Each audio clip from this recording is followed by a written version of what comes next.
知唔知啊？佢自從嗰次得手之後，佢就趁我瞓覺嗰時候，佢就要求我去佢間房啊！哎呀，你又做乜嘢啊？咁，我唔肯啦，佢就，你知唔知我唔肯啊？佢就夾硬去我間房搞啊！咁咧，我驚我仔醒嘛，咁我咪順從咗佢咯。真係點佢唔順啊！哎呀，你冇笑啦，咁我好可憐噶嘛，我依家都咁陰功咯。我諗住嗰個禽獸咁對我啊，我真係嬲之入骨啊！仲有啊，你知唔知啊？嗰隻禽獸啊，根本唔帶嗰啲咩防腐吐司噶，將嗰啲嘢啊流入晒嗰度去。我今年啊打咗2次胎噶，你仲喺嗰度笑我啲陰功到咩咁？對唔住啊！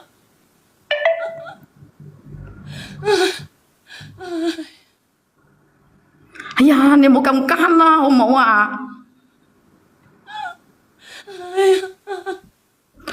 我都陰功成咁啦，你喺嗰度又笑又喊，你做乜嘢啫？哎呀，你先坐起嚟啊，係咪先？你可唔可以唔好出聲字，等我緩和下先啊？你係咪傻咗啊？哎呀，你坐正起嚟啦，我都睇唔到你。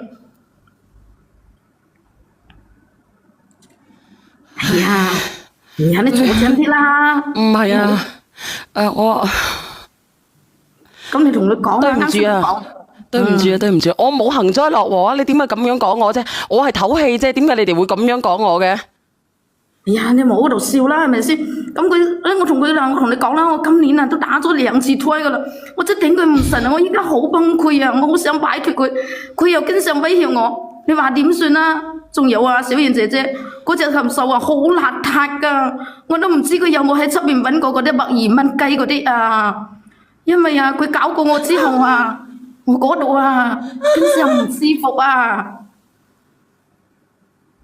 哎呀，你冇笑啦，仲喺嗰度笑。我嗰隻大表哥話我嗰度好臭啊！小燕姐姐，你教下我啦，你都唔同情我嘅，你仲喺嗰度笑。你話我點算好啦？唔係啊，我都要咁陰功啦，你仲喺度笑，你同情下我好唔好啊？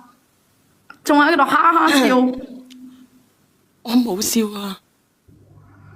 你咁啊，你啊，你笑得仲比喊咗仲難聽。依家咁係我啊，唔係你啊。你話我個大表哥又話我嗰度好臭啊。你話我都唔知點算啊？你話你教下我啦，我點算啊？飲啖水得唔得？哎呀，飲啖水順下先咯。